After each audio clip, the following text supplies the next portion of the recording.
All right, guys, here it is, the last tool, pause. This is, I think, of all the tools that we've used, this is one of the ones that I use the most often. And I've done this hundreds of times on napkins, sitting across the table from somebody at some restaurant, some small group leader or somebody in the church, and it's like, this is it. And so there's hundreds of my napkins of pause all over Cincinnati and surrounding areas. So it's been a helpful thing for me. It's all stolen from Ken Sande, but Peacemaker book. But Sande basically says this. He says, look, part of the essential function of a Christian leader is to act as a peacemaker. And that's what it is. Jesus says, blessed are the peacemakers, because peacemaking is such a difficult thing, and most people don't and can't or aren't willing to work at it. Mostly what we do is we're willing to peace keep. We got a lot of people who are peacekeepers, but not a lot of peacemakers. All right, peacekeepers are afraid to get into conflict because it's uncomfortable, but peacemakers work it out. All right, and so this is just an easy template for working it out. And so when you are walking into a conflict situation where you need to make peace, what you do is you pause. All right, pause, just pause. Like if you hear nothing else, just pause, because frequently, if you'd have just waited, that would have been enough to help you have that conversation better. It's the lack of pausing. When somebody says something, I just charge right in. That really is what gets me. But if we do this, we say pause stands for P-A-U-S-E. All right? P-A. It's not a very good A. P-A-U-S-E. All right? Pause. The first... and this is just an acrostic, and these are the steps in order. All right, the first thing you got to do is you got to prepare. So if you got an issue with me, then first of all, you're wrong. But no, if you have an issue with me, then what you should do before you come talk to me is you should just sit down and think about it. Go to a trusted friend if you need to, not to spread gossip, but just to say, okay, like this is what I'm going to say. Is this right? Prepare. Make sure mentally that you're prepared. You're like, okay, these are the things I'm going to talk about. I'm not going to talk about anything except this. What happens to me when I don't pause, when I don't prepare, is that I'll throw it. And another thing, and I throw something out of them, and the person I'm talking to goes, wait a minute, that's not legit. And it discredits my whole argument because I didn't think ahead of time of what are the things I actually want to talk about, and not throw in like everything in the kitchen sink into this thing. But just what are the most important things I want to talk about? What do we need to solve? And let's solve it. The second thing is we're going to affirm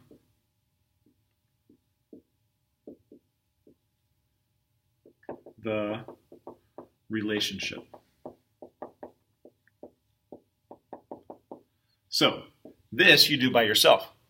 This is how you start the conversation. So if you come to me and you go, hey, I got an issue with you. You did this thing and it made me mad. My first response is, well, I don't care what you think because you're an idiot.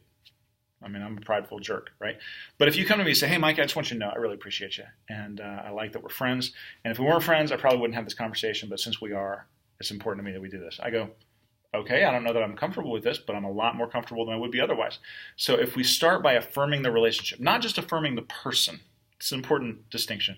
When we affirm the person, a lot of times we get into...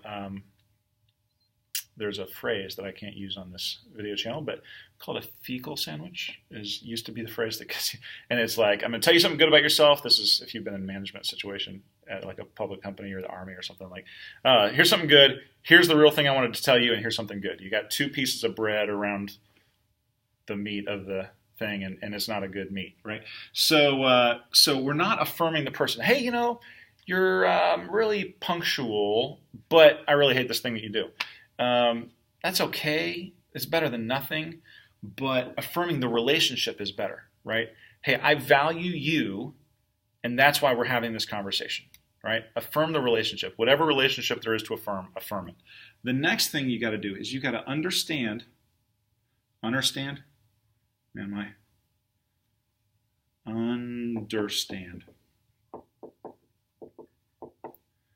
before being understood.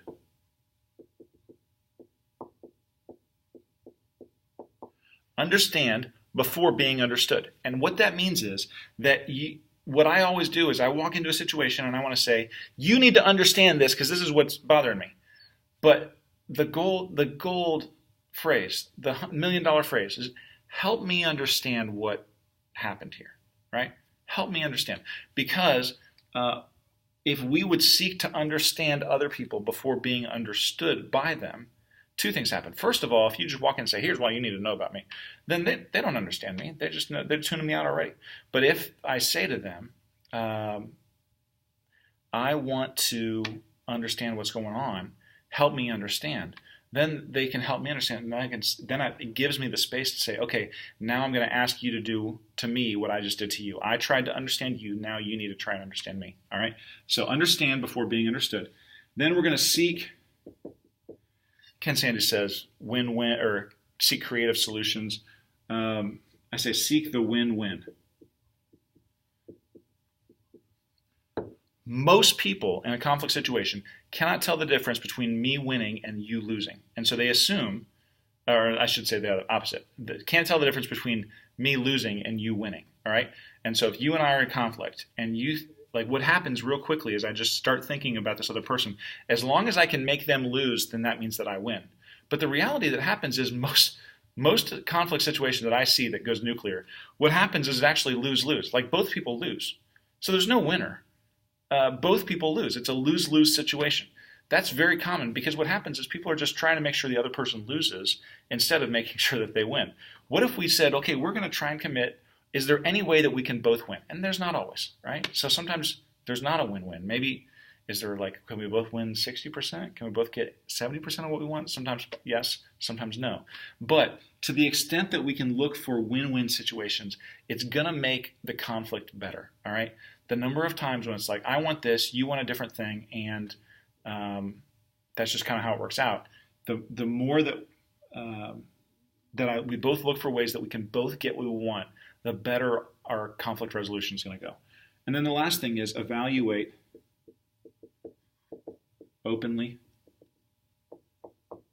and honestly. All right. So two ways that this goes wrong. One is the thing I hate the most is when I talk to somebody, hey, we work it out. Okay, this is good. I think we're all on the same page.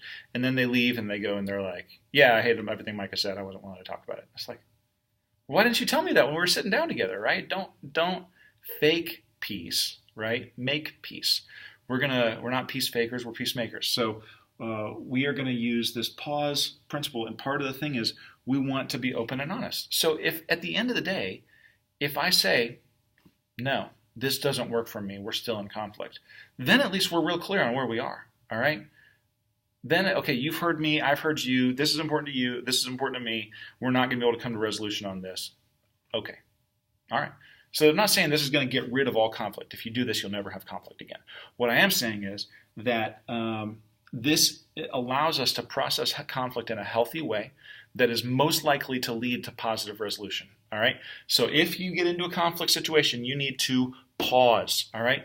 Pause. You need to prepare ahead of time. You need to affirm the relationship. You need to seek to understand before being understood. You need to seek for win-win solutions. All right. Look for a win-win situation that everybody gets at least some of what they want.